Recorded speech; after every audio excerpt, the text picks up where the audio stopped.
social slime, they don't matter, genocide. Sick from water, sick from air, making money, they don't care. Caesar shit, force of air, fuck them back, it's only for they bomb. They shoot, they kill, they massacre, rape, they burn the kids. No one makes countries laugh to your face, fight and die, 'cause God forgives.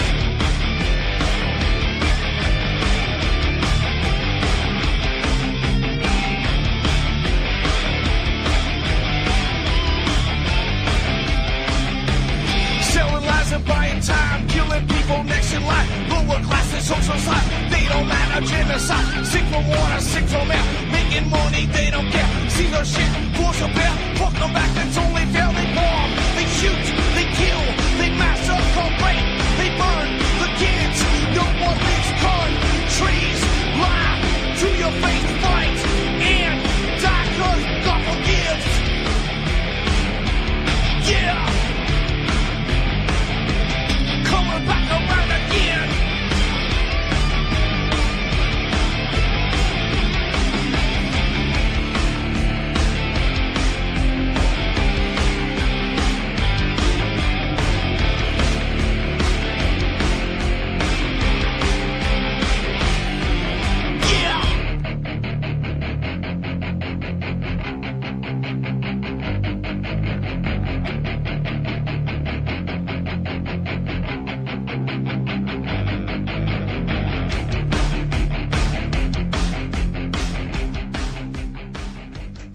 Welcome to the show. I'm your host, Ron Stevens. The show is called Rock the Boat, and it is being aired right here live on UCY.tv. And I'm your host for the next 2 hours on the 28th of August, 2016. Had an interesting discussion the last hour or so on the show we broadcast from Revolution Radio and UCY last night, but the mayor of Trent Hills, who was suffering from pancreatic cancer, and the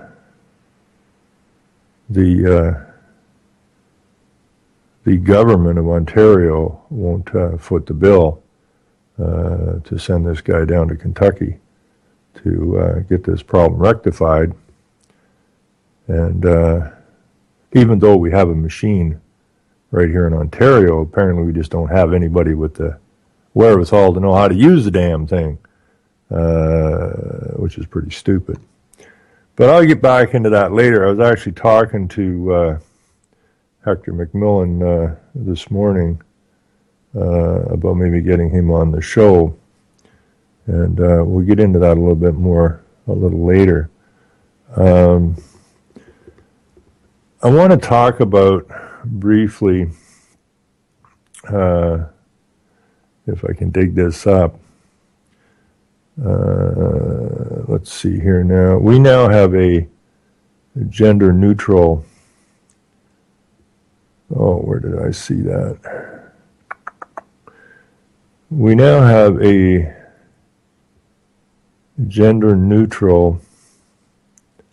Oh, here it is. A gender-neutral anthem. Now, the Canadian anthem always went "In All Our Sons' Command." Not any longer. This kind of reminds me of the removal of the Confederate flag down in southern states. It's been somehow radicalized and turned into some sort of a terrorist flag or something. This is what they're doing. They're undermining the structures of our nations. They're removing our cultures. And that, my friends, is genocide, plain and simple. The order of the UN, Israel, because you got to remember, Israel and the United Nations both came out of those two world wars. That was the purpose of the two world wars, was to get a global governance body and a state of Israel. Cost over 200 million lives to accomplish. And then they turn around and say, we need a body for peace. These are the same clowns that killed 200 million plus people, and then turn around and tell you that you need the United Nations to ensure world peace, and of course the State of Israel. So that's what we got. And their globalist corporate agenda is to destroy nation states. And our nations are being destroyed. No ifs, ands, or buts about it. They're being destroyed, not from the outside, but from the inside. Remember, it was your politicians that signed on to the UN. It's your politicians that are forking the cash over to Israel. It's your politicians that are standing with the Israeli flag. So they are connected very tightly. You know, people say, well, they keep putting resolutions out to Israel. They can't do this, they can't do that, and they ignore them all. Well, of course they ignore them all, because it was those two groups that the Zionists and the globalists who created both the United Nations and the State of Israel. And here we are we're funding those that wish to destroy our nations. And we better come to grips with that pretty quick. That's not a conspiracy theory. I don't do conspiracy theories. I talk about conspiracies all the time. But I'm most definitely not a conspiracy theorist. Anyways, this is what's going on in Canada. Bellinger's gender-neutral anthem sung at his funeral. A who's who of Canadian politics turned out Saturday to the funeral of veteran Liberal MP Merle Bellinger. A solemn service that ended on a joyful note, with mourners singing a rousing gender-neutral rendition of O Canada. Now, did they have a referendum on this? Did they take a vote on this? This is supposedly the national anthem of the country. Did the people get to vote on it? Nope. Anyways, the 61-year-old Ottawa MP who died last week after a 10-month battle with ALS has championed a bill to change the English lyrics to the national anthem from true patriot love in all thy sons command to, quote, in all of us command. Now, what kind of a stupid line is that? So it was true patriot love in all thy sons command, changed to in all us command. That sentence doesn't even make any damn sense. But apparently that's the new words to the national anthem. Now, the national anthem is the anthem of the corporation.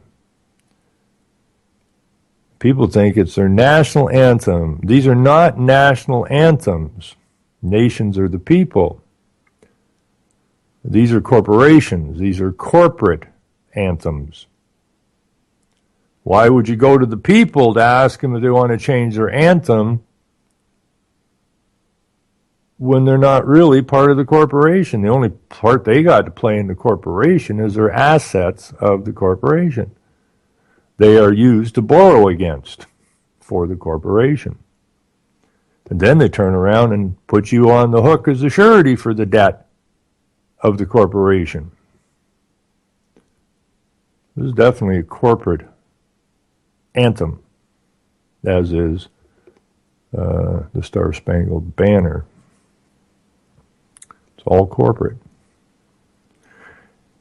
Anyways, I think he did for I think what he did for us is really giving our national anthem and that extra dimension that is very inclusive of all of us. And for this, we say thank you. Former Governor Michelle Jean said as she left the service at Ottawa's magnificent Notre Dame Basilica. And we sang it with so much heart. Bellinger's bill must still pass the Senate before the anthem's lyrics are officially changed, but no one Saturday was worrying about that technicality. There are many more Canadian generations to come who may not know Bellinger by name, but who will celebrate his commitment to equality and inclusion every time they stand in their classrooms or at a hockey game and sing our national anthem in both official languages, of course, Trudeau told the mourners. And it is their national anthem. When they say our national anthem, they're talking about their national anthem. They're talking about the new corporate national anthem. Now, genocide's about killing culture. It's what they did to the native people. And that's what they're doing to us. And, we turned a blind eye when it had happened to the native people. And apparently we're turning the blind eye as it's happening to us. And that's not so good. The Prime Minister also praised Bellinger as a Franco-Ontarian for his fierce defense of minority language rights and his devotion to his Ottawa-Vanier constituents, whom he served for 21 years. Although Trudeau self-identifies as a Quebecer, he said Bellinger never let him forget that he was born in Ottawa and was therefore technically a Franco-Ontarian as well. Now, Trudeau, the Prime Minister of the corporation known Canada, self-identifies as many things. I've never really heard him self-identify as a man yet. He may have, but I don't recall it. He self-identifies as a feminist. He self-identifies as a multiculturalist, and so on and so forth. But I don't recall him ever self-identifying as what he actually is, and that's, or supposed to be anyways, and that's a man. We joke about it, but I never corrected him on that point because I know that for Bellinger, for so many and yes, even more for me, being a Franco-Ontarian was a source of tremendous identity and pride, and there are few higher compliments from Bellinger than to be included in those ranks. Bellinger received the devastating diagnosis that he had ALS, commonly known as Lou Gehrig's disease, last November, just weeks after winning a re-election for the 8th consecutive time since entering federal politics in 1995. He had been the front runner to become the elected Speaker of the Commons, but the diagnosis forced him to withdraw from the race.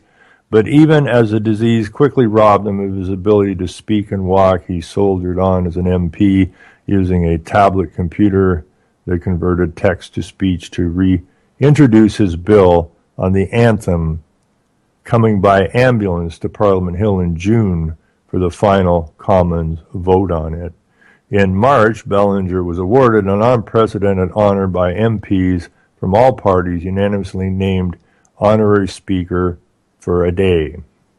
We saw him hold on, push the limits, stay the course, continue to serve his country with a keen sense of public interest, the common good, and the very values that define us. Jean, now Secretary General of the organization Internationale de la Francophone, said in remarks during the service. Among the other dignitaries who attended Bellinger's funeral were Ottawa Premier Kathleen Wynne, who most people in Ontario would, they're not real pleased about what that woman's up to. Former Conservative Prime Minister Joe Clark, and a host of current and former parliamentarians from all parties. Now, these people are all UN globalist corporate puppets.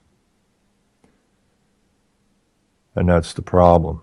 None of them are doing anything remotely for the benefit of the people of this nation. None of them. They don't recognize the nation the way you or I would recognize our nation. They recognize it as a corporation, which it is. But they never told us. And that, at the very least, is a breach of trust, which again is treason.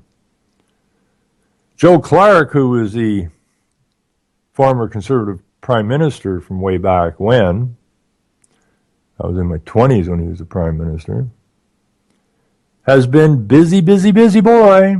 You see, what people always, they just watch the TV and the news, and they see when these prime ministers and premiers and senators and so on and so forth leave office, they think they're gone. These people are never gone.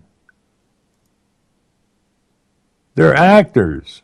The play's bigger than the politics you see on TV. There's a whole lot of stuff going in the background. And that's the part people don't see or understand.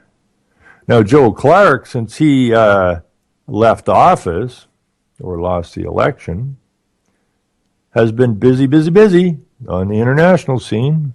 I do have a video of Mr. Joe Clark at Berkeley in California, sitting on a panel trying to figure out how to soft shoe the North American Union down the throats of the people here.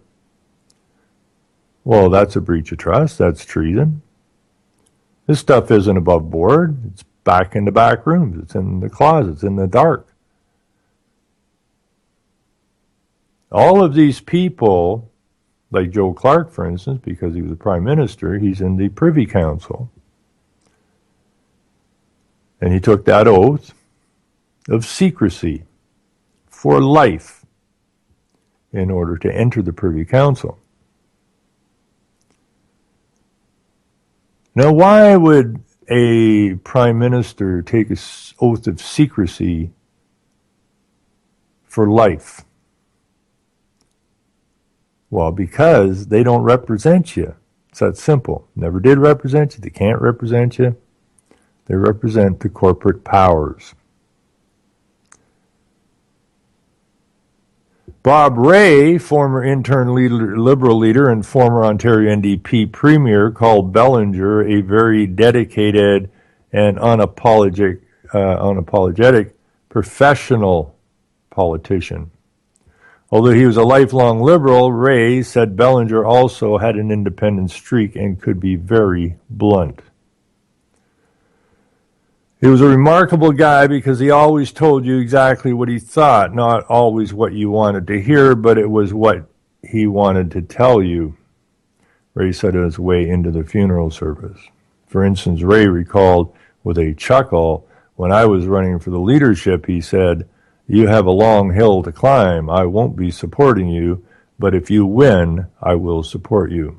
So he's very direct. Now, Bob Rae was a leader of the NDP back in 92 when he appointed his godfather, Maurice Strong, from Power Corp, from Petro-Canada, from CETA, from UNEP, appointed him to restructure Ontario Hydro. And since that began in 92, thousands of businesses have left the province. Tens of thousands of people have had their power cut off. So, as I said in the 70s, we do not have a real government. I didn't realize at that time that Canada and the U.S. and everywhere else are actually corporations. I didn't realize that. I was a very young guy, but I didn't even know that there was something extraordinarily wrong here. And the problem I saw was that when I looked at the United States, it was supposedly built, their government was supposedly built with these different bodies to make sure that no nefarious things could go on, these checks and balances that were supposedly built into the Constitution of the United States and and the way the government was set up and formed. And what I said way back in the 70s is we don't have that. What we have, my friends, is a benevolent dictatorship. The Senate is always loaded. The Senate does as the parliamentarians wish. It's all just smoke and mirrors. And I did explain to people, don't know why I knew it way back then, but I told people that this is a benevolent dictatorship, and at some point it is going to turn on you, and it has.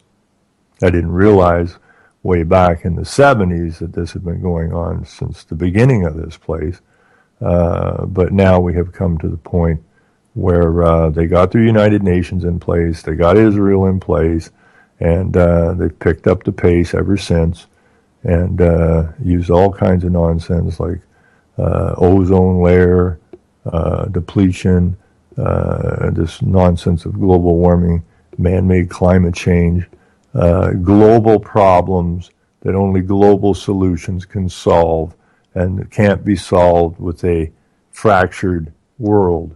The world must come together under one government who can efficiently run the place.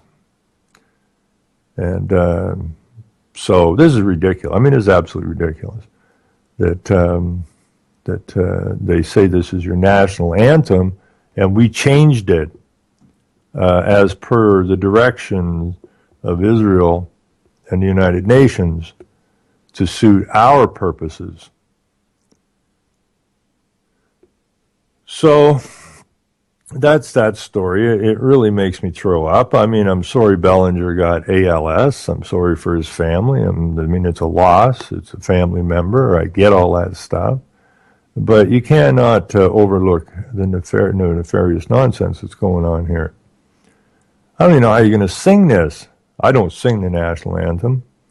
I get sick when I see people singing the national anthems because the people don't understand what they're singing.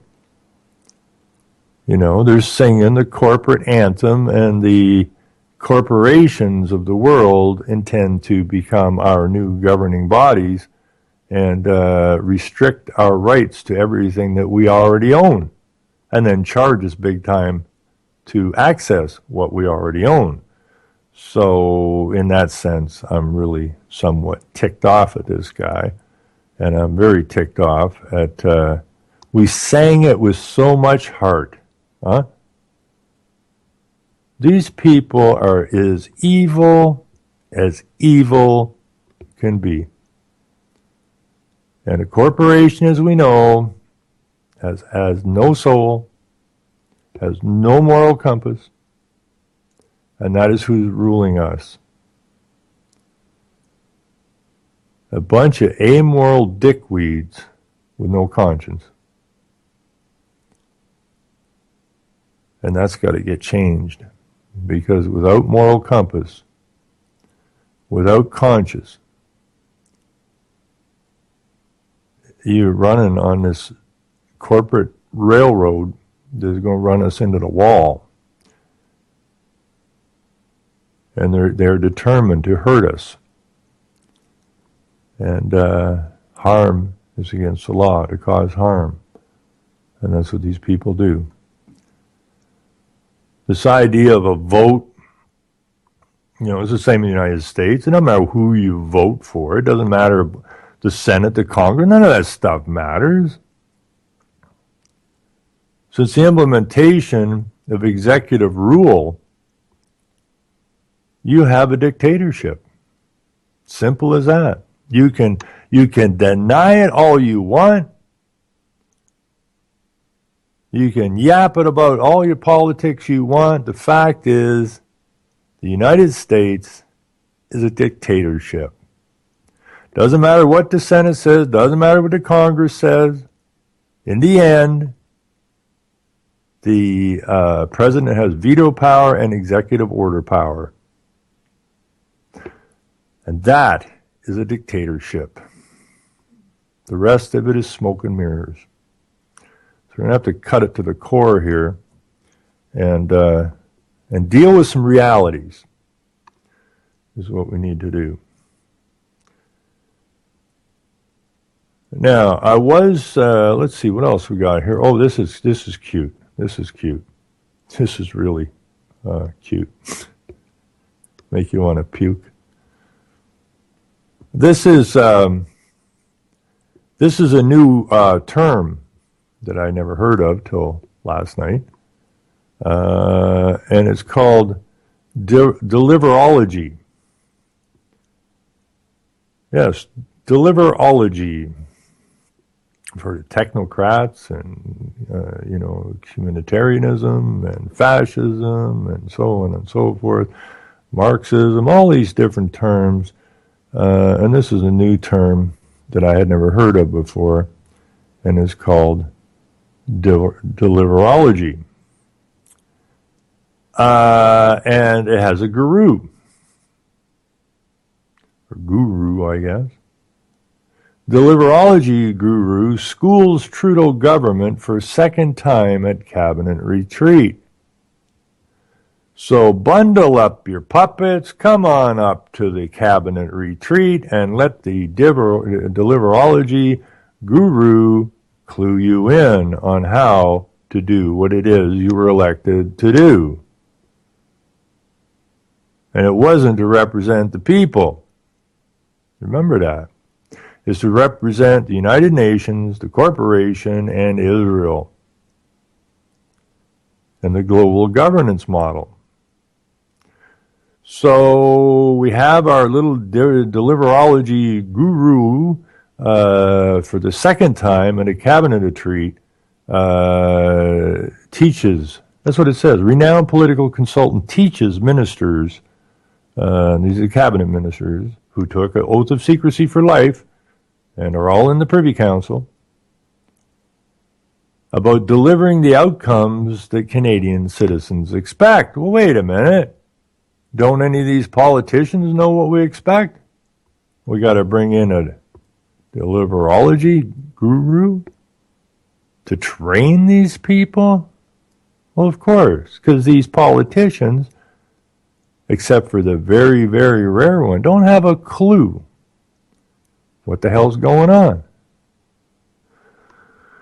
Anyways, a trio of consulting gurus met with government ministers Monday as Prime Minister Justin Trudeau's cabinet assembled in the foothills of the Rocky Mountains in Alberta for a 3-day retreat. Two of them, Sir Michael Barber and Dominic Barton, briefed the full cabinet as ministers absorbed news of the killing of Canadian hostage John Ridsdale in the Philippines. Both are based in London, England. Although Barton is originally from British Columbia, it was Barton's second session with the cabinet. The first was at the last cabinet retreat in New Brunswick in January, where Barber introduced the cabinet with large contingent of political neophytes to his concept of deliverology. Deliverology is a concept he created to describe the science of measuring a government's progress on delivering what it told people it would, and he has preached the idea to some 40 governments and agents from Louisiana, who's been drowned out, to Pakistan. And Michael Barber says the Trudeau government has come a long way since he last met with them to talk about his deliverology approach to governance.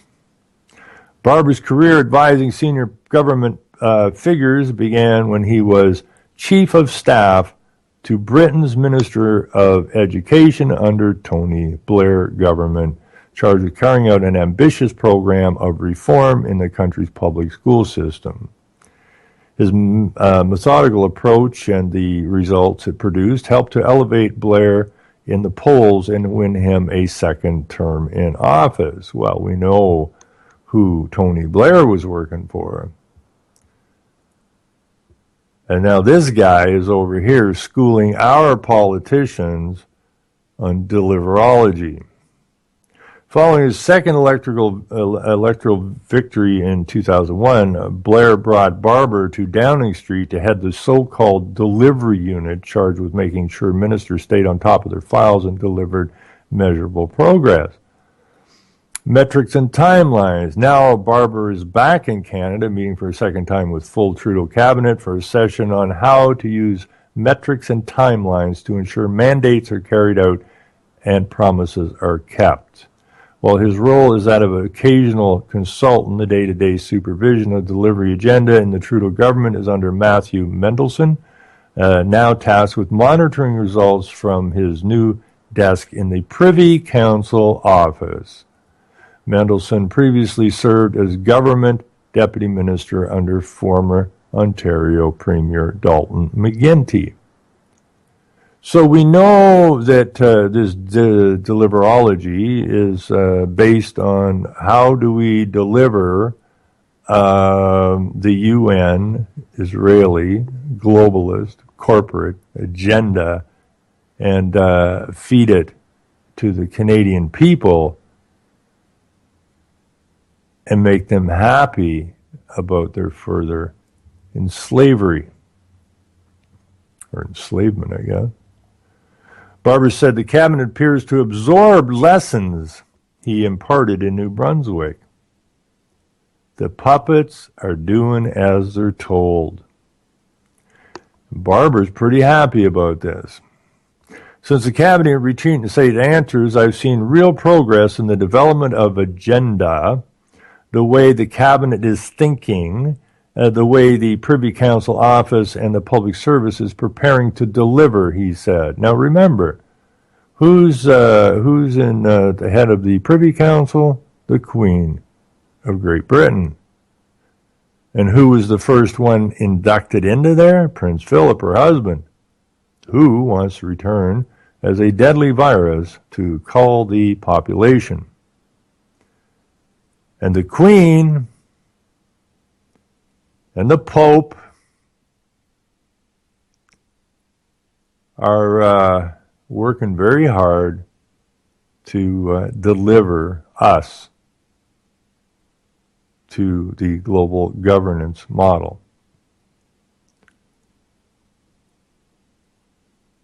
And we got to put a stop on that. We got to get the brakes on this. Let's see. And the idea of effective delivery, by which I mean delivering the outcomes that Canadian citizens expect from their government, has really taken root.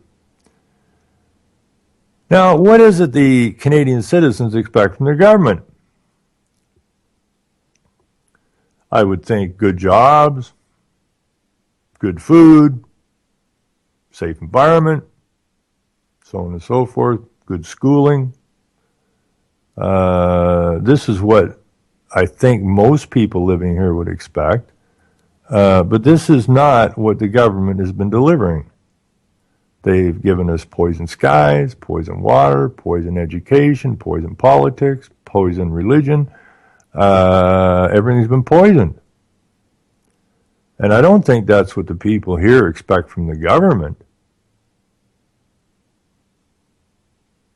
So, you know, when you hear lines like this and the idea of effective delivery, by which I mean delivering the outcomes that Canadian citizens expect from their government, has really taken root.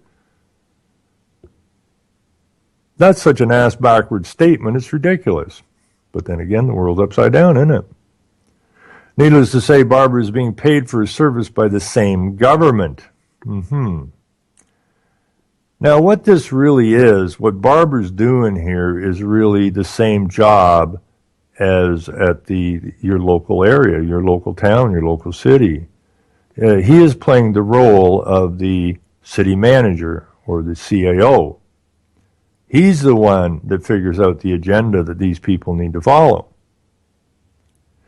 He's the one that coaches the council, or in this case, the cabinet, on what their priorities ought to be. And they do as they're told, because they're puppets.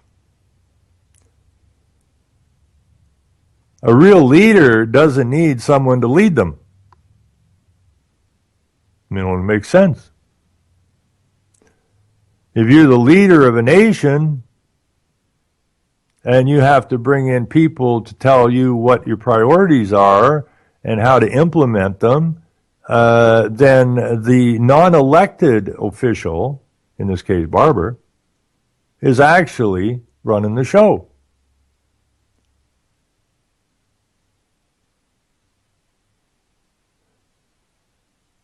Anyway, let's see. One of the consulting gurus in Alberta has already been brought in full-time by Trudeau. Dan Gardner. Gardner is a journalist turned consultant who joined the Prime Minister's office in January. He's the author of books like Risk, The Science of Politics and Fear, Super Forecasting, The Art of Science and Prediction, the second of which was a New York Times editor's choice. So you know that was a nasty book.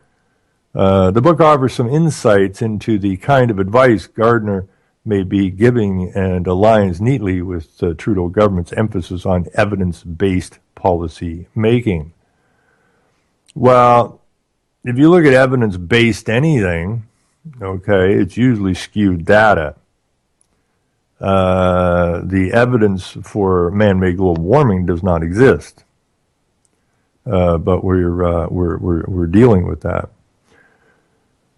Okay, my good friend Christopher, not Robin, Christopher Duck, is on board here. Just let me really quickly finish this, Chris. So I'm going to have a few paragraphs left, and we'll bring in.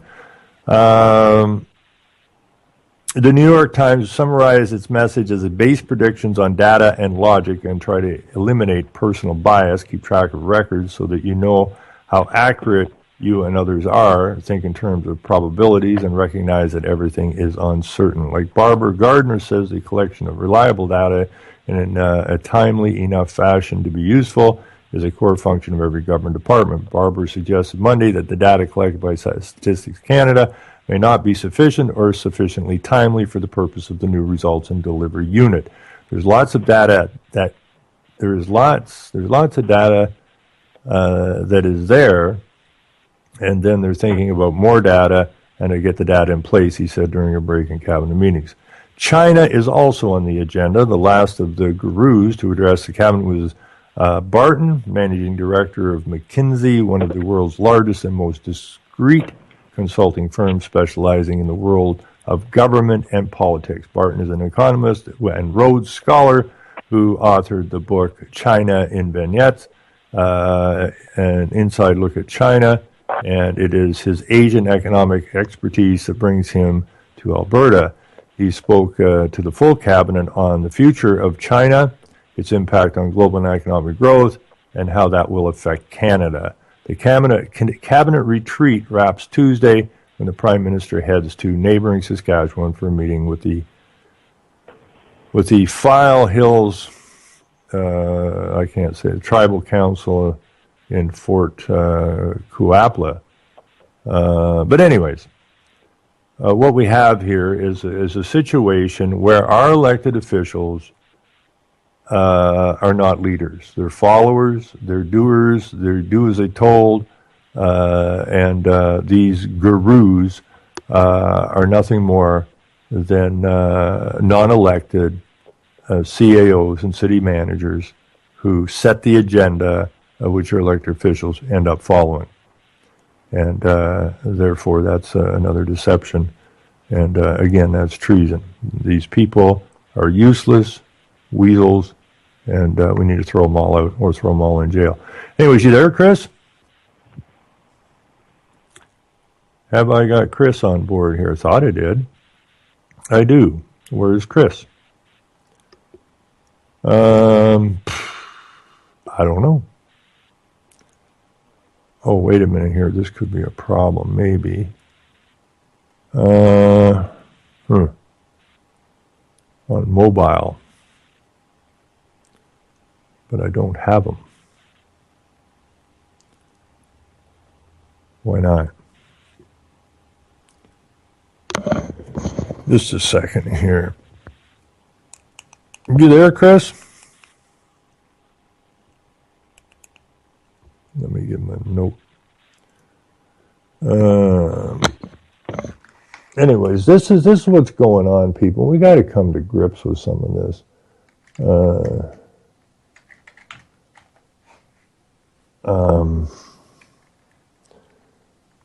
You know, this so-called election in the United States is beyond a joke. It's completely beyond a joke. Oh, here, let me try it this way. I don't know if this is going to work either. I've been having troubles with this, and I don't understand what the deal with it is. Maybe he's just away from the phone or whatever right now. Anyways, where are we going to go with this here? Let me just take a quick look at some of this. You know, they're not even... Okay, let me try it again. There you are. I don't know what the deal was there. I got you now? Do you have me? I don't know. I do. I don't know what happened there before you were in, but nothing was going on. It's a conspiracy. It is a conspiracy. And I was on mute the first time, and I unmuted, but then, and then things went haywire. But anyways. No big deal. Now we forget what we were talking about. Well, we'll talk about the weather. How is the weather?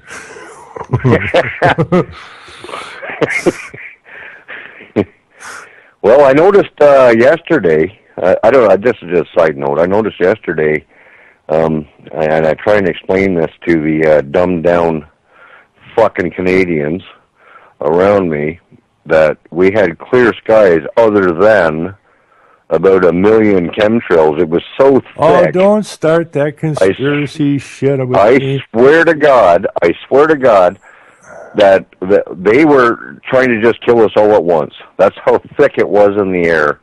And I pointed up and I said, look at that. I said, are those natural clouds? And, of course, I had a hole in my head. Like, what the fuck are you talking about? And I went, well, it's right there. Those are not natural clouds. I said, look at the lines. Look at the, like you could play X and O's on them fucking things. But... Well, at least you didn't get what I got, and that was years and years and years ago. Sounds like what they were doing to you yesterday. It was so thick. There was so many freaking planes that were flying so low. And I was downtown. I was, excuse me, do you want to look up? Right? And they go, oh, well, you should call the David Suzuki Foundation. Why? Well, because he'll probably explain to you that they're trying to save us from global warming. And I go, man, you people are thick in the head. Well, you're not...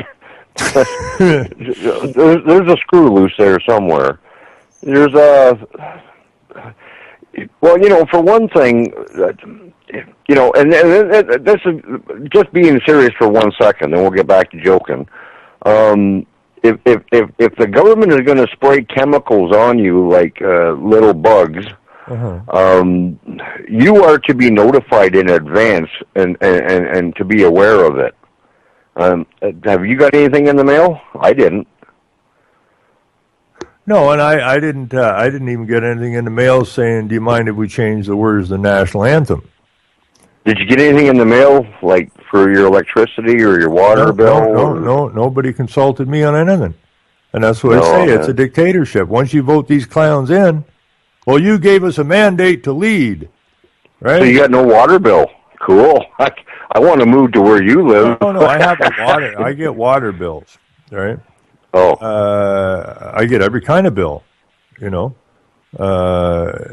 it's ridiculous because and I know these are our assets, not their assets, and we're being billed for what is already ours, which makes no sense.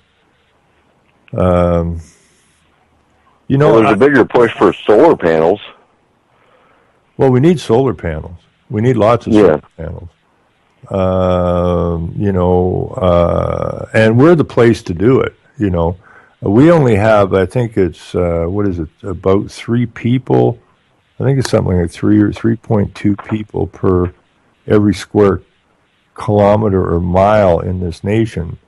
So we're highly underpopulated here as far as any other country is concerned.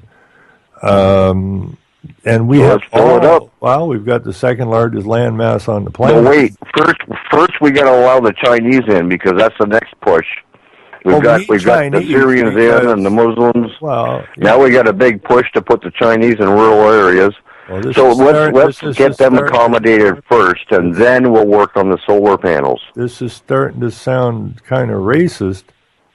I know. Like, I'm just a racist, nationalist, white boy. Well, are you like one of those born here kind of nationalistic, white, hard-working males? Kind of fifth generation. Yeah, that could be a problem for you.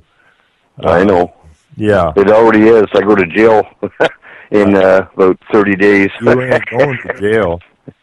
I watched this movie, and I'm going to try this. I'm going to try and write a claim up before the 8th of September, because Michael Schmidt's going back for his the judge's findings on those cameras that they were spying on his farm with on the 8th of September. And then charged him for stealing them.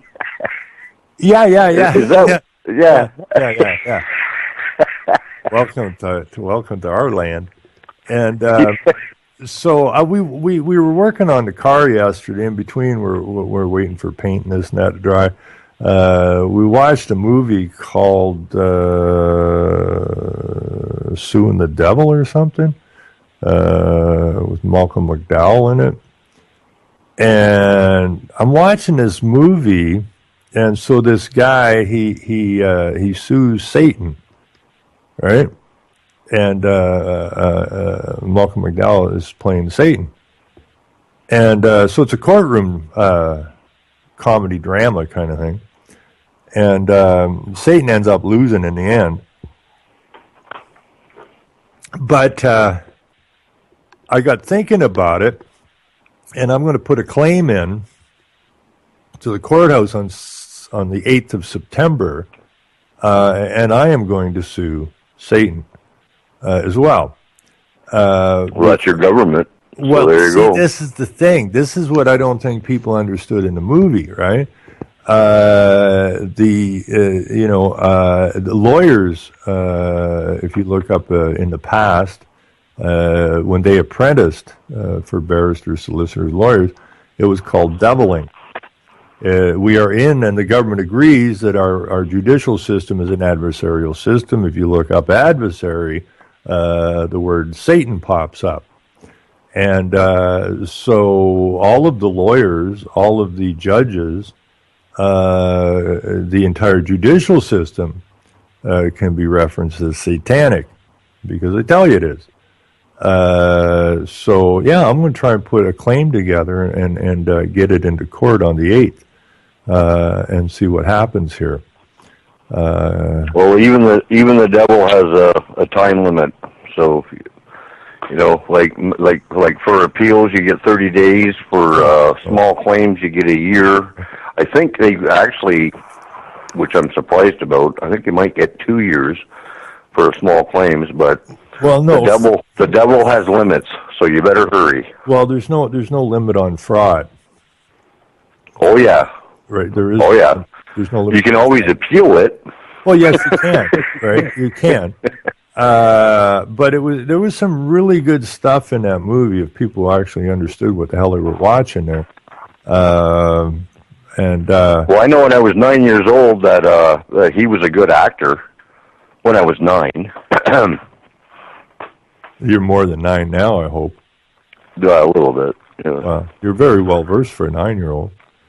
Yeah, well, I studied early. Yeah, so but McDowell, or what's his name? You said his name. McDowell. Say it again. Malcolm McDowell. What? Malcolm McDowell. He was in Caligula and Clockwork. Yeah. No, when I was a kid, man, he was a good actor. Didn't he play a monkey on Planet of the Apes? I think he did. Yes. Yes, he Yeah, did. yeah. Oh, he's a good actor. I love it. But somebody, I saw an interview somebody did with him after this movie, or when this movie was premiering. It's like 2011 or something movie, and you know, this is like you play the devil in this movie, and McDowell kind of looks at the interviewer like she's a twit, and says, "Don't I always play the devil in the movies, right?" You know, like well, Caligula and A Clockwork Orange, and like you said, the Planet of the Apes, right? These are all nasty, right? And they're all telling you a message. The dark side. Yeah. Yes, the dark side. A message. Of course. So you know, it was a kind of a comedy. You would have enjoyed this. You should look it up and watch it, because he's in court, and they're in England, and it's one of these old courthouses, and the judge is a female, and she's sitting way up high, right? And in her box up there with her gavel and that, and Satan's starting to lose it, and because he's starting to lose his, because this young guy sued him for $8 trillion, and I'd lose it too. So at one point McDowell is starting to lose it, and he's starting to tell people what he actually thinks of them and why he does what he does, and yada yada yada. And the judge is yelling away at him. He turns around and says, "Shut up." And she keeps yelling at him, turns around and tells her to shut up again, and then took her voice away, right? So her lips are flapping, but there's nothing coming out. But the point of the movie was really that and you know it and I know it, okay? We're ruled not by politicians. We're ruled by lawyers, okay? Every time I phone a government agency and try to ask them a serious question, they tell me that I should seek the advice of a lawyer. Yes, sir. When we're beating on the people up here at the town hall, they said, well, we'll have to talk to the lawyers, right? Because everybody's run by the lawyers, you know. The language on well, don't pizza, they write the our language on your takeout pizza box has gone through the lawyers. Okay, everything that is written down has gone through the lawyers, and the people always have to go and get advice from the lawyers, because they're who's rule the roost, and they rule the judiciary, and the judiciary is adversarial, and adversary says Satan. But the interesting part in the movie was that, you know, McDowell says, "Look, you got a choice. You got a choice. Pick one. Me, right? Or God. Take your choice." Okay? And this is exactly what it is, okay? Except our government didn't give us a choice. They took away our choice. And they put us in the legal system, which is the dead fictional corporate system, which would be, I don't know, McDowell's role, which is the lawyers. So we have a choice of whether we follow that or we follow the moral code. Well, the legal code is amoral. The corporation is amoral.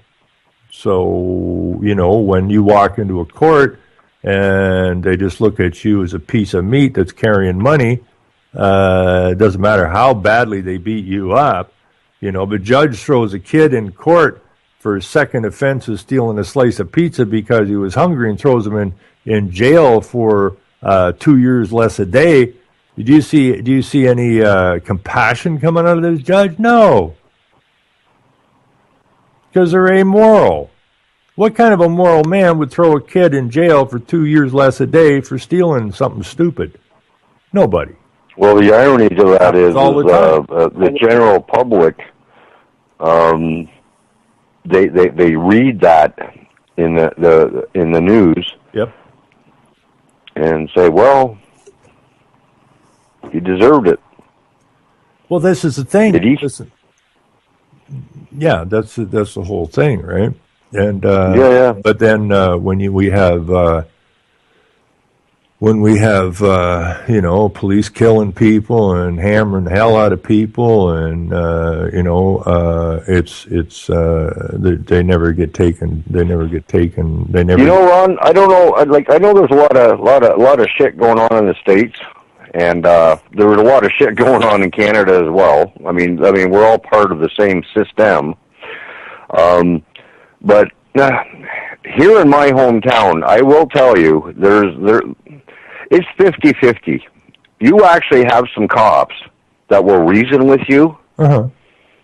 and then you have the other half that'll just throw your ass in jail and ensure that you're denied bail for doing nothing wrong other than driving home from work, which is what happened to me. But I'm not going on about me. I'm just saying there's, I had the last time I was pulled over, which I'm going to jail for. She actually pulled me over and said, "Okay, all right, you got a long track record." She says, "But I'm gonna charge you with driving under suspension, and I'm gonna confiscate your vehicle," which is, it's what they do, right? It's a cha-ching, cha-ching. Mm-hmm. But I'm not going to put handcuffs on you, and I am not going to arrest you. As a matter of fact, once a tow truck comes and takes your vehicle, I'll take you to your job site. And I still couldn't smile. Well, how would you smile? Right? Yeah. Whether they come in. But anyways, the cop before that got me the year before, I was driving home from work, arrested me, threw me in jail, and trust me, just one night in a city cell is a very long time. It's quite a period of time. On a steel bed. And then I go for bail with the justice of the peace, and he denies me bail because I could be a threat to society. Ooh. And he was Chinese, by the way. He could barely speak English. Go figure. Yeah. So anyways, I dealt with that, and then I finally got out. I ended up getting weekends for that deal. And then this latest one, the judge held it over till, the end of September 28th. And then I get thrown in the bucket for 20 days because I was driving to work. But I was under suspension because the government said. And I haven't had a fucking license since 1994. So I'm not under any contract. But anyways, maybe I'm getting long on that. Sorry. No. But I mean, what you're basically saying is there's absolutely no consistency in any of this stuff. Well, exactly. Yeah. Right? I've never been a threat. Every time. I mean, I've been arrested and jailed probably fucking 50 times in my life. And I've never been what are you going to do? You don't be stupid about it. What you're going to do. So what you do is you say, okay, I guess I have to just conform to what you're making me do, because otherwise you're going to taser me, pepper spray me, or shoot me. So I guess I got no choice. Isn't that lovely? So, you go through all that, but then you get one cop that says, "Oh, I don't like you. I'm going to put your ass in jail, and I'm going to make sure you don't get out, and I'm going to make your life as miserable as I can." Yeah. Then you get another cop that says, "Well, all I want to do is steal your stuff, but then I'm going to drive you to your job site." Well, yeah, but I mean, come on. The point is there is absolutely no consistency. Anytime you pull over by a cop, it's like a lottery, What am I going to get here, right? Is this a losing card or is this a winning card, right? Because you don't know what you're going to be dealing with. I mean, there's no consistency whatsoever out there. I mean, the guy's hungover from the night before, or his wife just left him, or whatever. I've had lots of cops pull me over, and we've had really good conversations, and we work it out on the side of the road, no ticket, no nothing. And then you have the other idiot sticks who are just generally belligerent, and it's impossible to calm them down. So two people get pulled over and have completely different results. One's in jail, doesn't get bail. The other one gets a ride to work. Well, that's me. Yeah, exactly. In 2 years. I'm just using two of your examples there, yep. right? That's black and white. Black and white. Same so-called But they're both still evil. Oh, yeah, absolutely. But the they fact still stole my truck. I couldn't even afford to buy my truck back. So I said, to hell with it. Keep it. I had to get a loan and get another one. Well, this is what I said. We were just finishing up the we just got to clear coat it now, but it looks really good too. I told Art there, I said, I want to get it clear coat and get it looking as absolutely good as possible because, if they steal it, I don't want them to be hauling anything away with any rust spots on it, right? You don't want to be embarrassed about the rust spots. I want kind of like a zit in your face. Yeah, I want it to look as good as possible when they steal it. But they ain't going to steal nothing now. But there's a new justice system on the way, so it may help you out. Our new justice... the Justice of Ron. No. Oh. This is important. Okay. All right. Well, let's get serious then. Well, Ontario Attorney General Yasser Naqvi. Now, that's not really what you'd call a good old European name. I don't know. I don't know what that is. Is that Jewish? Is it Israeli? Is it what the hell? Where's that name even come from? Yasser. What is that? I guess that's the new justice system we're going to have here. When a cop comes to you, you just say Yasser, because that's the first name of the minister now. But anyways, he took over from Madeleine Malure, and he has already identified some priority areas, including how the courts can make better use of technology. What I'm developing my thoughts around is how we make a system more effective and user-friendly, Yasser told the Canadian Press. I'm from a generation where technology is a way of living. Our justice system obviously is built on a very rich foundation of tradition. What I would like to do is find ways to introduce more technological solutions. Said he has already asked staff to look at whether electronic filing was introduced for small claims can be expanded to civil cases. Now, he hasn't practiced law in 9 years. He was elected legislator in 2007 and said back then the entire system was paper-based. So we're going to move, but in 2016, the state of technology in the courts in Ontario remains deplorable, said David Stearns, president of the Ontario Bar Association. I think they're still working on quill pens and ink blotters. Technology in the courts has been neglected for too long. I don't know why it's so difficult.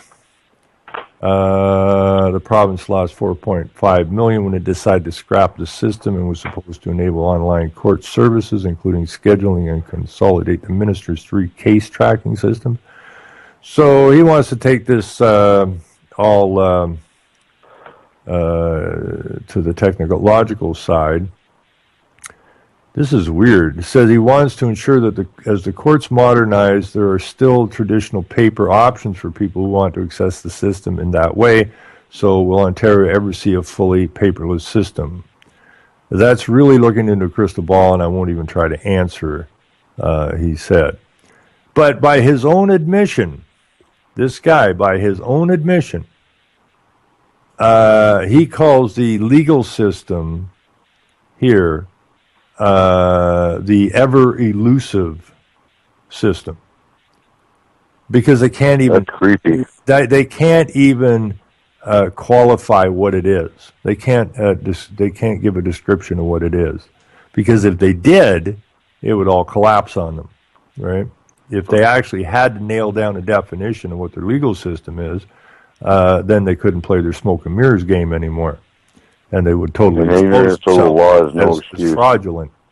Yeah. So, we'll but that thing that when I called the counselor, Hector McMillan, this morning. He's a mayor, isn't he? He is a mayor for 13 years. He was a warden. And I got a hold of him this morning, and I actually thought that I got an answering machine, because I don't remember the exact wording because it kind of threw me. But it was, "Hello, this is Hector McMillan, and the Ontario government has decided to murder me." And I go, "Whoa!" And so then I thought, "Wow, that's quite the voice message." And then I hear "hello," and I'm going, like, "Are you there?" And he goes, "Yeah." I said, "So that wasn't a voice recording?" "No, that's how I answer the phone now. Every time the phone rings, I just say, 'Hi, this is Hector McMillan, mayor of whatever, and the Ontario government has decided to murder me,' or something along those lines. Very close. Huh? Well, what's he got to lose? Well, yeah, I know. Obviously. But he has. That's cool. Yeah, well, That's it is. cool. Give him kudos. It is, but he was pretty. He was. We didn't talk. We talked for about 10 minutes max, and if that, and but I was giving him some options. I said, like, there's all these. There's got to be 300 councils in Canada. And he says, "Yeah, but this is an Ontario problem." Well, no, it's your life problem is what it is. It's not an Ontario problem. It's you live or die problem, right? And just if I were you, I would just simply I would get a list of all the councils in Canada, which shouldn't take you very more than a few minutes, and then I would just make a blanket email, and I would send a copy out to everyone. Because if there's got to be I know there's over 300 councils in Canada, and on average, at the very least, you have 5 members of council at the low end. So 300 times 1,000, that's your 300,000 you need, and you split that up between 5 people on the council. So if each of these councilors kick in $200, you got a crack at saving your life. And the other thing that I explained to him was that, from reading your story, is that we have one of these machines in Ontario, in Toronto. We just don't have someone who knows how to work it. How stupid is that, eh? Well, I mean, really. At least we got the machine. I mean, maybe you and I can figure it out. Yeah, probably. Like, you go buy a whole bunch of saws and stuff and then hire people that don't know how to use them? No. Right? And if you do going to go, I shouldn't laugh. I'm not laughing facetiously. Like, but you don't. come on. I know you do siding in that. You don't go out and buy a brand new high tech, expensive brake, and bring it out to the job sites and leave it sitting there all day, and it says, like, you don't got nobody that can use it. I know. Nobody can use it. I spent the money on it, but we don't have anybody who can use it. So what I explained to Hector was, we know that, if I'm getting these stories correct, there's a doctor in Kentucky that knows how to operate the machine. His cost is $12,700. So the rest of the $300,000 is for, a hospital stay and this and that and the other stuff. So we know he's only charging $12,700. To do the actual running of the machine to try to bust up this tumor for you. So why not just offer the man $20,000 or $25,000 to get on a plane and take a day and jump up here from Kentucky because the machine's sitting here. So That's now right. You've dropped the cost of your operation from $300,000 down to $25,000. Now this guy charges $12,700 to do the operation, so he's making double his money. Right? Getting a bonus. He's getting his bonus. You're getting your treatment, and you're nowhere near $300,000. You're like max $25,000. You'll get it fixed. This is all about trying to get a solution and get it quick. And so he was very Well, he happy. needs to quit by the sounds of it. Those ideas that you just threw at me, he says, these are good ideas. I'm gonna try and get some of this shit working quick. But here's a guy that if he doesn't get his operation quick, is not expected to live past December. It is now basically, for all intents and purposes, the beginning of September. And when I was talking to him on the phone, according to what Kathy was saying last night, if I got that right, he used to have a service station, sold it, bought a bowling alley, and they were going to fix it up and run that. But here's a guy who's basically being told he ain't going to make it past December, and from September to December ain't a long time. And he's headed out the door this morning on a Sunday to go hang drywall in the bowling alley so they can try and get it on the market as fast as possible to try to sell it, to try to raise the money, to try to get his ass to Kentucky. That's really pathetic. No, it's well, when we have free health care, Rockefeller-funded free health care. Right. Well, initially, right? They wrote the script. Well, but when we have that here, then you're told, you know what? We could kill you easier to save us a lot of money. That should tell people something about your government. But see, the problem is when I was talking to him, that's why I said, I have somebody down that knows you personally. That I would like to have you on air with, and I also have another counselor, and that I would like to bring on the show and get you on the show. And I ran for mayor, and just try to talk this through, and see what we can come up with for solutions. But then he's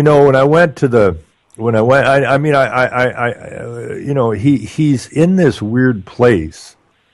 Being a mayor for 13 years and that.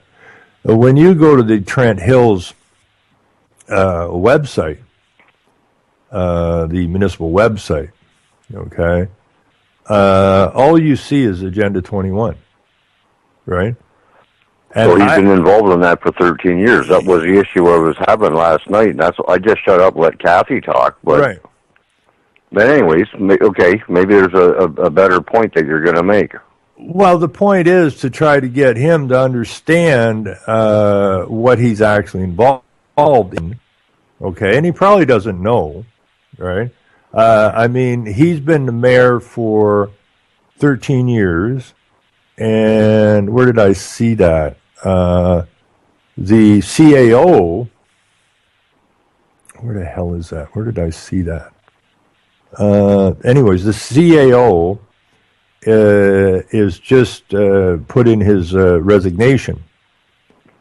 Now, the CAO has been the CAO of Trent Hills for 12 years, which means that pretty quick after Hector got involved in local politics, this CAO showed up and has been basically running the show ever since. Taught him what his job is. Exactly. So I'm not so sure. That's what we were talking about last night. I'm sure a lot of these people who are on municipal councils think they're doing wonderful work. But what I don't think Hector understands is that the position he finds himself in is a direct result of what they're implementing. Right? So he is, in fact, a huge part of the problem he finds himself in. And I did mention that, I see you went to Mexico for some medical treatment. They're not going to be too impressed with that. And that you raised some hellry about the hydro system, which they're not going to be too impressed about that. So obviously you rocked the boat a little bit over the years. And good one. And that could be part of the problem that you're having getting the health care that you require. So we may just get him on. I told him I'm going to call him probably Monday or Tuesday and see if we can't get him on the show. I told him we got a lot to talk about. I don't know if we can do it in an hour. but possibly, either we do an hour show Tuesday or Thursday, or we get them on a 2-hour show. Get them on a Sunday for 2 hours. So he let him know, Ron, like when you talk to him, that there is, we're not against them. There's many people out there. I know people in chat and the listeners, they have a heart. Yeah, it's trying to help. We're just, anytime you mention a government official, a red flag comes up for us guys. And, but he's getting it, and that's good. So, and it is a life, and we can't forget that. It's a life. 58 is not old. I mean, I'm 132. That's correct. And, I still feel fairly young. A man of 58 is most definitely not an old man. Play your cards right. You should still be have a sharp mind in your late 80s. I got relatives in their 90s that are sharp as frickin' tacks, for crying out loud. So 58. Well, that's why I don't get needles. Well, they don't either. But this is why 58 is hardly what you would call old. But when I look through this Trent Hills thing, all I see is the same agenda package. They're the same templates that is in every single town and city in this nation and every other nation. And I don't know. Well, let's go back a bit here, Ron.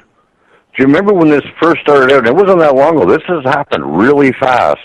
They discussed assisted suicide. And now it's to the point where your doctor's saying, this quick. The doctor's saying, well, it's pretty expensive to fix you up there, bud. Maybe you just might want to kill yourself. Save the taxpayers' money. I mean, has it happened that quick? I guess it has. Well, when I looked at it, eugenics did not end in Alberta until 1974. It was still an active eugenics program in Alberta, Canada, until 1974, where they were still sterilizing people who they deemed not to be mentally sufficient in somebody's eyes, or they had, maybe traits in their DNA or something that may, whatever.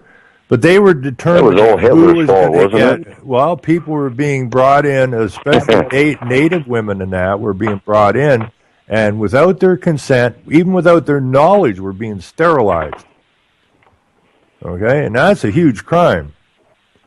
So they shut that down in 74. Then along come Planned Parenthood and so on and so forth, and that's really genocide. And then we get to now we've moved ourselves up to assisted suicide, which again is genocide.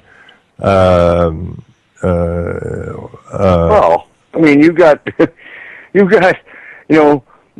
there's suggestions out there now through scientists that to save the planet, white people in general should not have children, because every time they have a child, they're harming the climate. So in order to save future generations, now think about this for a second. In order to save future generations and the climate, don't have kids.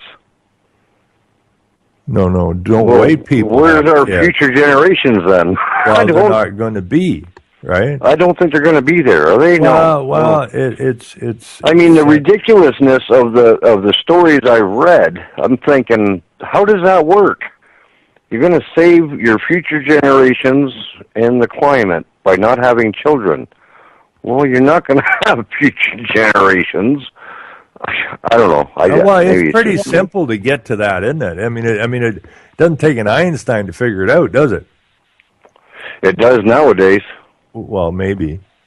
But, that story I read last night, a 92-year-old woman or something, went to the hospital to get some help. She busted her wrist. Now, that's not life-threatening whatsoever. And they immediately swooped down on her and asking her if she would, want to consider assisted suicide. Now, she's there for a busted wrist. Now, apparently, this woman... give me a break. Can I go have a cigarette and think about this? Well, according to everybody that knows this woman, she's sharp as a tack, and except for she broke her wrist, she's perfectly healthy. But she should kill her anyways. What the hell? Can you fix Save the planet? Well, could we kill you instead? What? Yeah, we'll do it kindly. And it's these doctors that we love you. Voice it upon us. Who, whatever the agenda of the so-called government is what they foist upon you. I mean, I had that stupid fish hook in my hand, and went to get it taken out. What's so hard about this, right? And I'm being inundated with vaccinations, right? You need this. It's a terrible way to die. Well, I don't know anybody that ever died of this tetanus, so I'm not too concerned about it. And I bled a lot, and it's stainless steel hook, so I'm feeling pretty good about it. And they were aghast that I wouldn't accept the vaccination. So instead of letting it go, they came back with the combo. Like what? I'm getting free fries with this thing or what? They're trying to seduce you. Well, if you won't go for that one, maybe he'll. Well, you got that Zika virus, right? So they might throw that in while they're gonna. I saw a story. Yeah. I saw a story, Chris.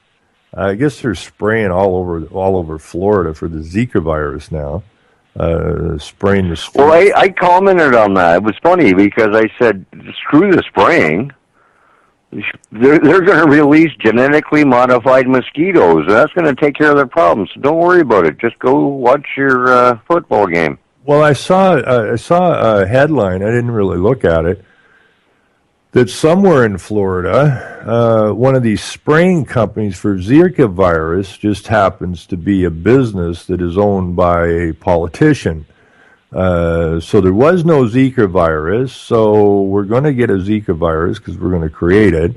And so there's going to be a lot of money in spraying your neighborhoods. So then the politician's wife sets up a spraying company for Zika virus, right? That would be another what I would call an inside job, right? Well, it is. I mean, they got the inside knowledge. Do you remember, Ron, about 3 months ago, I was telling you about the Zika virus before it became what it is now. And I said, watch for this. It was really quiet at the time. Well, it was in the news every day, just in a little under the health. Everything, it was Zika. And I think I sent you some stuff on that too. And I said, you watch. I said, this is the next newest, greatest, latest. And now every friggin' talk show host is talking about it that has any sense of what's going on. And I seen this, I think it was 6 months ago. I said, okay, here's a new up-and-comer. Here it goes. And sure enough, here we are now. Now they're going to get a vaccine, and they're going to make it mandatory. It's just simply more chaos, right? Well, to kill you. Okay, here we go. See, this is Kathy. She had to go do some stuff, but she's on top of this. She must have heard me talk about the CAO retiring there. I couldn't find the link to it. But this was the CAO for Trent Hills until recently. The one I remember quoted back in 2003 when he was CAO for the county of Peterborough, not the city of Peterborough. Okay, I don't know where I was going with that. Yeah, Michael Rudder. Yeah, that's the guy, Michael Rudder. Now, he's now moving to Halliburton, I think, is where he's off to. But this guy's been running the show in Trent Hills since for 12 years. And, they welcomed him on board, and he's been setting the agenda ever since. And unfortunately, Hector, he's a victim. Is a victim of and also are all the people. But when you look at their strategic plan, it's the same as it's the same thing as as every other town. You look at their strategic plans, their vision statements. They're all identical. Fill in the blanks. And this is presented to the council and the staff by the CAOs. Okay, well, Ron, the question I have is, based on what you just told me, has he now come to reality now that he's got a death sentence? No. You don't think he has? No, because when I was talking to him today, I said, I'm into problem solving, right? You got a problem; it's not unsolvable. He said, "Well, I don't think I'm not going to survive this." He says, and I says, "Well, that's not my idea. You've already locked yourself off mentally that you're not going to survive this, and not because you can't survive it, but because of the policies of the you've been told of the province." And he says, "Well, they can't make special exemptions in this and that." I said, "They do it all the time, right? If there's a policy in place that is going to interrupt or slow down moving their renewable energy or their sex education, they just change the damn policy. So don't tell me that they can't make exceptions. Don't tell me that at all." So he's kind of at this mental place where, we can't just make quick changes, right? And because that's the way even when it comes to life and death.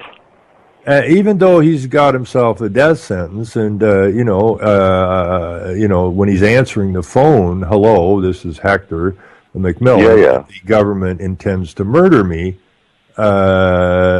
So kind of what I got from him is he's accepting the fact that he's not going to get help he needs, and he's just going to play this out. Lay down and die. Well, no, he's just going to keep saying the government's going to try and kill him and try to get the media involved in it. I don't think he even understands the role of the media.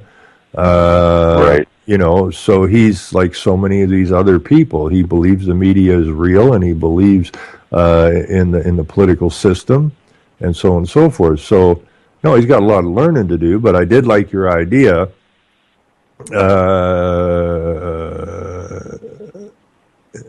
Yeah, correct. Halliburton noticed the more recent developments in Trent Hills, such as centralizing municipal planning at county level. Yeah.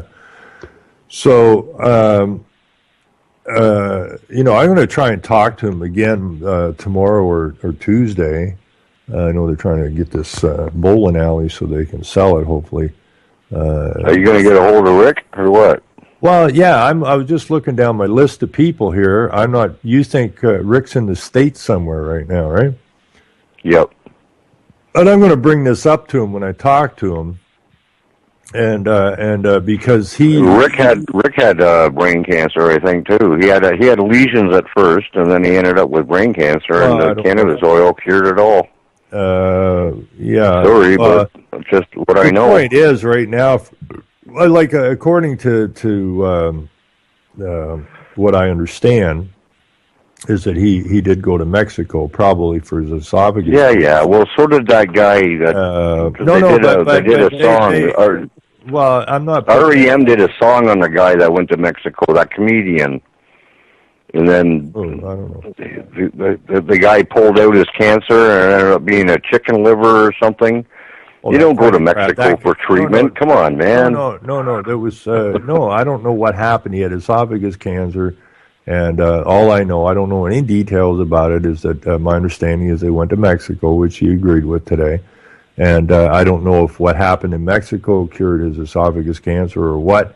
All the point, what I was talking to him is that you stepped outside of the Ontario medical health system and took it upon yourself. Andy Kaufman. Whatever. Sorry, but it just came to my mind, and I had to interject real quick. No, that's cool. Andy Kaufman. REM did a song on Andy Kaufman. And they did a movie on him too, where he went to Mexico for treatment, and he got there. He had brain cancer.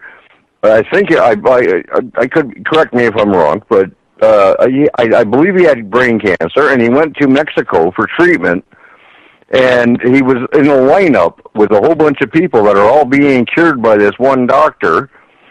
And because he knows the game, he watched what the doctor was doing, and it was sleight of hand. He had a chicken liver, and he pretended to dig into your belly. Yeah, I've seen that stuff before. Yeah. And then he'd pull it out and go, "Oh, there, got it." And it was a chicken liver, for Christ's sake. Yeah. I mean, and I just, you mentioned he went to Mexico, so I just wondered if he undergone the same treatment. No, he didn't go there for chicken livers. It was some natural plant. It was a natural. I don't think anybody else does either. I think it was a natural plant or something, right?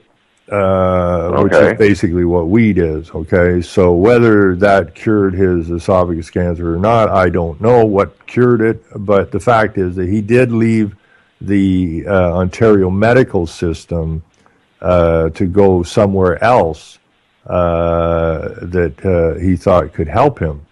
And they look down upon that, because that's why they're chasing Michael Schmidt around with his raw milk all the time, because it helps people with their health. And they want to hold the monopoly on this, right?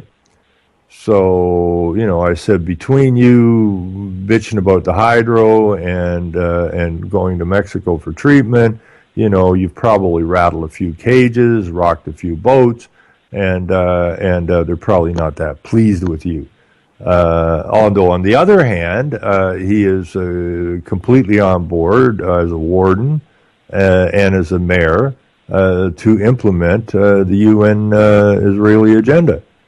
So, there's, but I don't know, I really don't know. Well, Kathy kind of suggested he wasn't there, but that's, because I commented on that last night, and I just shut up when Kathy got on because, well, Kathy is speaking.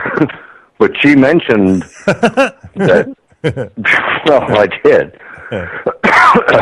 Excuse me. But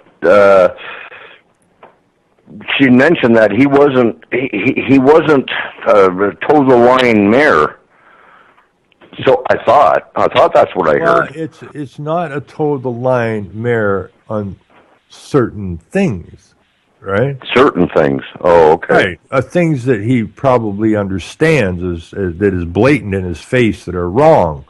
But I don't believe that most of these mayors understand what the hell I'm trying to say, what the big picture is. I mean, when it doesn't take much of a smart guy to notice that your hydro rates have basically doubled in price, and that's a problem.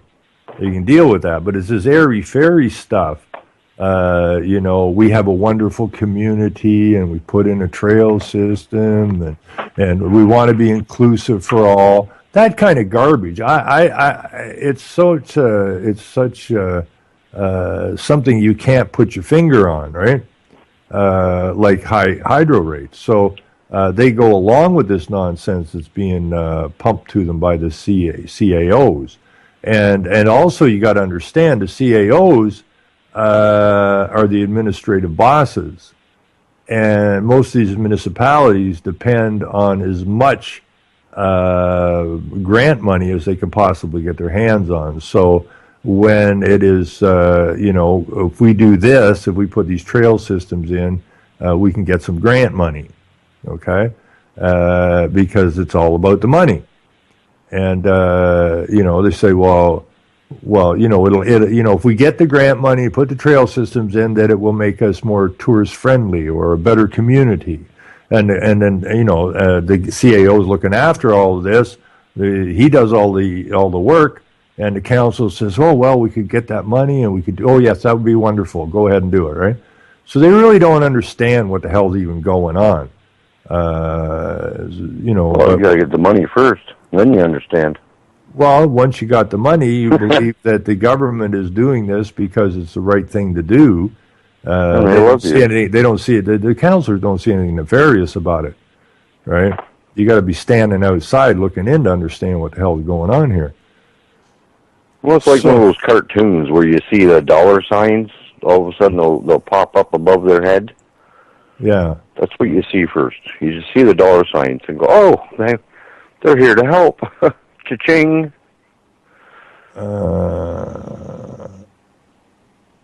I'm looking for Rick Simpson's Connect here. I got one guy, it says Rick, United States. Well, fuck, you've had him on your show like 18 times. Well, yeah, I know, but I think I have his girlfriend's Skype connection here. I know the last I heard, the last that he'd explained to me was he was out of Canada. Well, I know. He said he wasn't. They're going to throw his ass in jail forever if he comes back. Yeah, he said he wasn't coming back here, but I can't remember what his new... But he's in Argentina or something, I think, now. And his girlfriend... Well, his girlfriend... I don't know where his girlfriend is. Where is that connection here? He is still... she is online here. See, I think he changed it. Last time I think I talked to Rick, it was Medic 634. But he may have changed that again. Cannabis, the greatest medicine on earth. And I know because it saved my life. I don't know. He was on Renegade. I think... I'll go back and check the archives. He was on Renegade about 3 weeks ago on a show in Europe. Yeah, I don't know who this is because... I will get a hold of that host and I will say, I will ask him. I'll just get a hold of his girlfriend in Nova Scotia. She's online.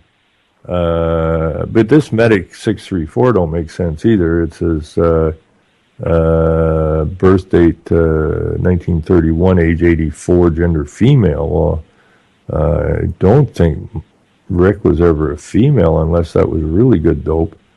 Well, so, we're a gender-neutral society now, Ron. Speak for yourself. Or you could be whatever you want to be. See, I have this other one here that is Music Leah, and that's his girlfriend. That I know. And she's online. But I'll call her after the show, right after the show, and see if I can try. Let's make no bones about this, and I don't care. I mean, prove me wrong, but everything that Rick Simpson talks about works if you do it right, and he explains it to you, and that's why pot is illegal. Because that really fucks into the profits of the pharmaceutical companies. Well, and the everybody knows it. Pharmaceutical companies are taking it over. We've got a weed house right here. Well, yeah.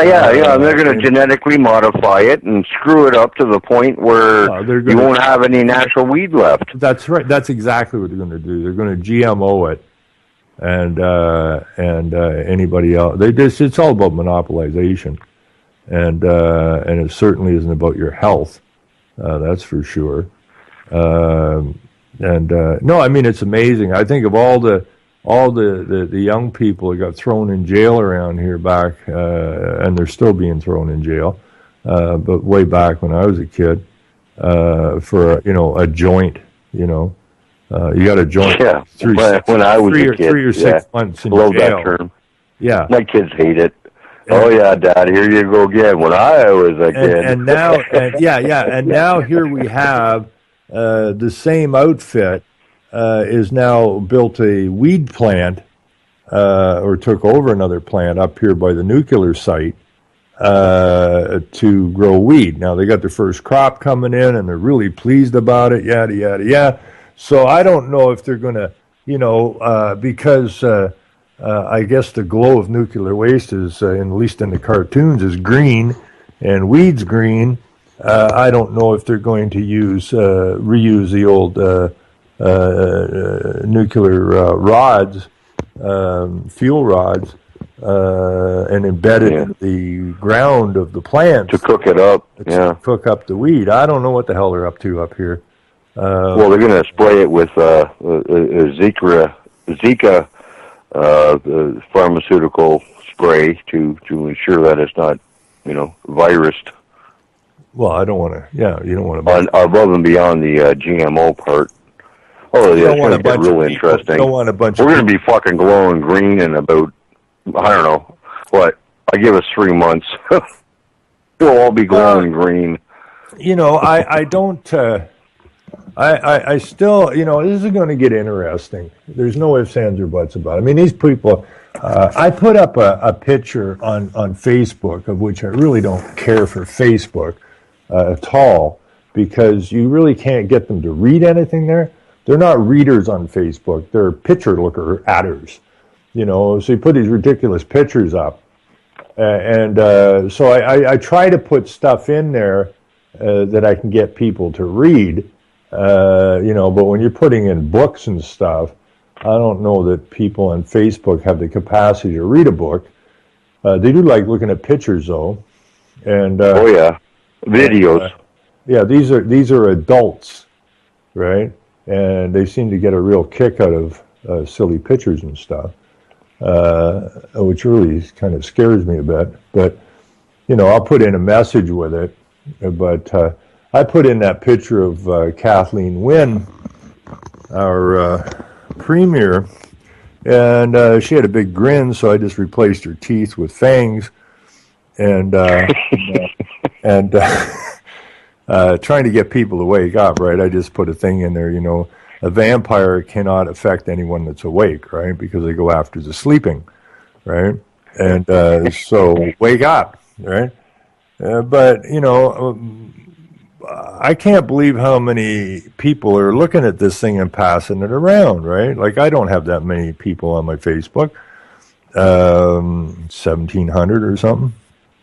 And, but that stupid picture is gone. It's over 37,000 people have seen that thing now, passing it around still. So this is something that even a few years ago, a lot of people, I would have got negative responses that, you know, you can't do this kind of thing. You shouldn't be doing this kind of thing. It doesn't show respect in that for whether you dislike the policy or not, you still have to respect the position. That's what you used to hear a lot. And I don't hear any of that anymore. You know, when I first put that picture of David Suzuki up with the 666 and the what do you call it? The bar on his head. What do you call those things? What do you call that, Artie? The barcode on his head. I got some really ugly feedback. People were really disgusted by what I did. How dare you do this to our hero? Well, he's a major bug scientist. But climate change guy. But I had to put that picture together many years ago, and the last time I put it up, the comments were absolutely vicious. Not against me this time, but against Suzuki. So people are getting the drift. They are coming around. They are starting. What are they doing about it? See, what are they doing about it? Well, you got to get them woke up first, right? Okay, Yeah. You can't expect somebody that's been still trying to rub the sleep out of their eyes to jump up and change the world. You know, it's going to take a little bit of time, but we're going to do it. I have no doubt in my mind we're going to do it. Like, I am going to put in a claim. I'm going to write up a claim, and I'm going to put in a claim against all lawyers, the entire judicial system, and see if they'll accept it, right? You know, it by definition is satanic, right? And we have a choice. Well, if you put in a claim in small claims court, it has to be addressed. Well, see, this guy, he went to court, and actually, you know, he was having problems and whatever, and then he went to the law library, whatever. He was probably just trying to study law, and he fell asleep, and he had this dream, right? You know, so this whole court case was a dream, but he had a little bit of trouble getting it into court because the justice is going, "What are you, nuts?" Right? You know, like, what are you, nuts? How do you sue Satan? Who's this Satan guy, right? And then he kept pushing it and carrying on, and then finally McDowell shows up. Who are you? Well, I'm Satan. And that kind of messed up the judiciary a little bit. Now, how do we know that, right? And he did some weird shit. And so then when they were losing the case, then his lawyers, the top lawyers in the world, went to the court and said, no, Your Honor, we got to stop this case right away because we figured out this guy ain't Satan, he's crazy, right?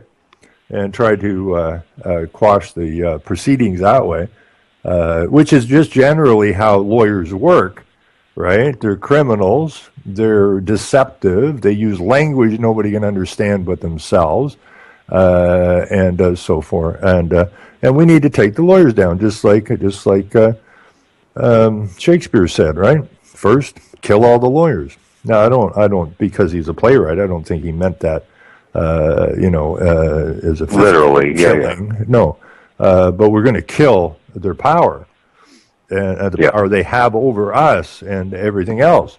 And so we're going to go. That's who our real enemy is the lawyers. Like people say, well, it's the bankers. Well, the bankers can't exist without the lawyers because the lawyers write all the banking shit. Right? So without the lawyers, the bankers are of no concern. Well, you have bankers, but you only got one bank. The rest are all subsidiaries of. That's your bank, right? The Bank of Duck. Royal Duck Bank. Huh? No, my bank is a subsidiary of the central bank, which is the only bank that runs everything, and that's why you get your bailouts, your bail-ins, and it's all because it's run by one bank. And that's the bank of the bank. You say the bankers are all they're just underlings of the cabal. Well, this is run by 7 people? It all rolls back to the Vatican. I was looking at some stuff after last night. After I got thinking about that movie we watched, Suing the Devil, and then I went rooting around and looked at Caligula a little bit, which is basically, if you look at that, is exactly where we still are. It's ridiculous. I mean, the similarities from that era of Rome are so wild, it's nuts. But then I got looking at Peter.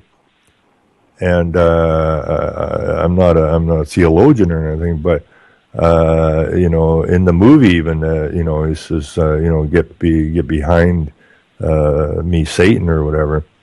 And so I got looking at that a little bit last night, and that goes back to Peter. And it was that Peter actually wasn't doing. He had been caught up in the man thing, right? Instead of the spiritual thing. And then when you think about Saint Peter, who the church is supposed to be formed after, and where the popes come from, the popes are all successors of Peter, Saint Peter. And and when someone says that the Vatican is actually a satanic temple, they're absolutely correct. I mean, what God-fearing group of people would have a telescope called Lucifer? And if you look at some... Yeah, no, that's hilarious. No, it's not, but I mean, it's ridiculous. A quick conversation it is. So when you go through all of this stuff, we are in a spiritual war, and Malcolm McDowell was actually correct. I encourage people to go either watch the movie or download some of the clips. The whole movie is not on Facebook, but his rant is the devil, why he does what he does and who he actually is. And actually, McDowell, when I watched that interview about the movie, he said, the people, they think the devil is this nasty, gonna get you, gonna kill everybody kind of thing. He says, really, the devil is kind of a quiet guy, really.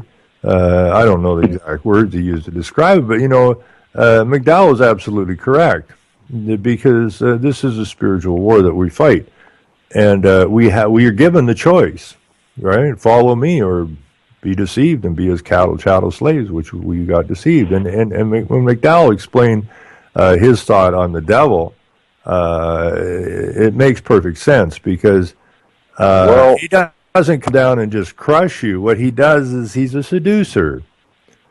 Exactly. He's a smooth. When kids grow up, they want to be cool. He's an extremely smooth salesman. That's it. Okay. That's what I'm saying. When kids grow up, they want to be cool. They want to be cool, right? That's because of the immaturity and I want to be with the cool guys. Uh-huh. And then you get this guy sits back and doesn't say much, but he looks really cool, and he's not saying much because he must be really cool. Yeah, I want to emulate. So you want to emulate it. Yeah. And then you start following. There you go. And another thing was interesting. He says, God created the oceans and the raindrops and all of these other things, all the good things. Me, what I create? Noise, right? Because noise fractures the quiet, okay? And then you can't hear what you're supposed to hear. I created. He goes on about a whole bunch of shit, rap music and all this kind of stuff, and guns and the leaf blower, and I hate leaf blowers. Get a rake and shut up. What the fuck do you get a leaf blower for, anyways? I have no idea, but this is Satan saying I created it because it's the noise. The noise distracts, right? And it keeps from hearing what you need to hear, right? And I was reading down the comments, right? And it was obviously someone that has about as much use for a leaf blower as I do, right?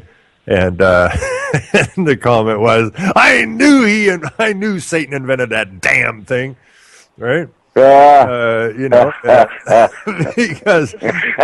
every time I see somebody out there looking off into nowhere land with that fucking leaf blower just howling away, you're going, what? Who the hell came up with this noise piece, right? And apparently it was Satan. Well, it blows leaves. Yeah. I can rake leaves fast, and you're going to blow them, man. And it's quiet. Depends. I did a commercial property once, actually, and I raked them. Took me about 3 days because it was four complexes. Right. And then the next season, I never got the contract, and I watched the guys blow it. Yeah. And about 1 day, I went, shit. I might like that leaf blower for that application. I used one once. But for a homeowner, I don't get it. Get out, get some exercise, get a nice quiet rake, and enjoy the lawn, right? And enjoy up, right? But no, it was kind of an interesting bit of a movie, and what it came out to really is that.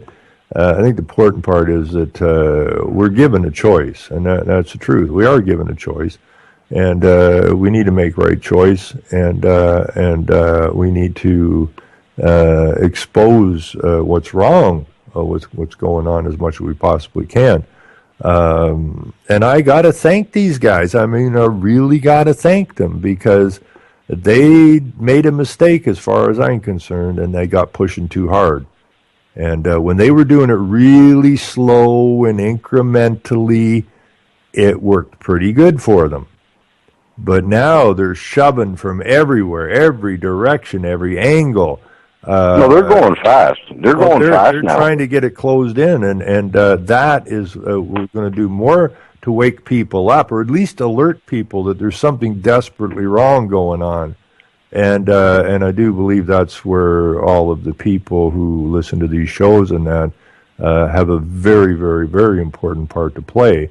You are the people that have taken the time to investigate things, separate the theories from the conspiracies, and so on and so forth, and have a much better handle on what is and what isn't. So when these people start to throw their hands up in the air and realize that these so-called governments are not there to benefit them, and that they're being screwed over by them, that's when all of the people that spend all the time doing the research and that become very, very important. and people will not throw rocks at you at that point. They will encourage you to tell them everything you know. So, it's like any animal. Once you back it into a wall, no animal wants to get into a scrap. None. They'll go out of their way to get into a scrap, and that's what the people do. They keep bowing their heads down, trying to avoid the scrap. Once you back any animal into a wall, okay, they will fight because it's called survival now. And any animal will fight for their survival. And so they're backing people into the corners. And we can fight them the same way they fought us, with words and paper and everything else. So we're going to win. It's going to be fun. Yeah. Maybe that's a segue into something. I mean, I don't know if it's appropriate or not, but I'd like to just mention another show that I've been listening to lately, and I enjoy. Mm-hmm. And I believe one of the hosts on the show is actually in the UCY chat at times. Okay. But Primer Time. Where's that at? It's on UCY. Oh, it's another host on UCY. It's another host on UCY. You got Nick and I believe Nick and Mike. Okay. But I wanted I want to give them kudos for what they do, because when I first started listening, I got concerned about the "Let's Johnny get your gun." Yeah. But when you listen to them, that's not what they're talking about. They're just trying to get you, to understand how to protect yourself and weaponry and such. And there's another show I was listening to. They were talking about how the government doesn't want you to figure things out for yourself. They got this FEMA and whatever they got in the States. You got all these friggin' disaster relief programs. Right. But in certain disaster situations, it takes the people themselves to come in and fix the problem. They can't wait for them any longer. Well, all this money going to them, and they're not there. So the people themselves are saying, well, there's people drowning in the water, there's whatever, burning in their house. Well, we're going to take it upon ourselves. Well, they're more capable. The reason I bring this up, you got about 30 seconds. Oh, okay, I'm sorry. No. I was going to ask Nick or Mike on their show. There's a cop that shot himself in the leg in a video, and they said he was faking it. It was only a blank bullet. They know the how guns work, and I'm just wondering if they could respond on their show as to whether it was a fake bullet or real. And I have no idea about that. Yeah, because we're short on time, I can't go further. I wish I could. We're about it. We're about it here now. But all right, sorry. No, I enjoyed that. Here comes the music. I bet you right now, within 10 seconds or so. I just want to thank you, and I'm going to go back and get a hold of that mayor. I really like to get him on the show, because he, like everybody else, has to come to grips with the reality that we're facing here at every local level. And Kathy for putting that input into the chat and the chatters. I mean, that's what really shows good. And all those listening outside of chat. I just want to thank everybody being part of the show. And we're back here Tuesday night, 7 to 8, and then again on Thursday, 7 to 8. So hopefully I can get that mayor in here. I find that to be a very, very interesting conversation that we can have. So it says 1:58. I ought to be hearing music about now. I'm not, but doody. Hey, you still there, Chris? I am here. Sing that song for me really fast. You got two of them. I got two different bands. Okay, now I hear music. As soon as I told you to sing, music came on. We'll figure out these songs and hopefully get one as a new entry. All right, Paris, we're out of here, people.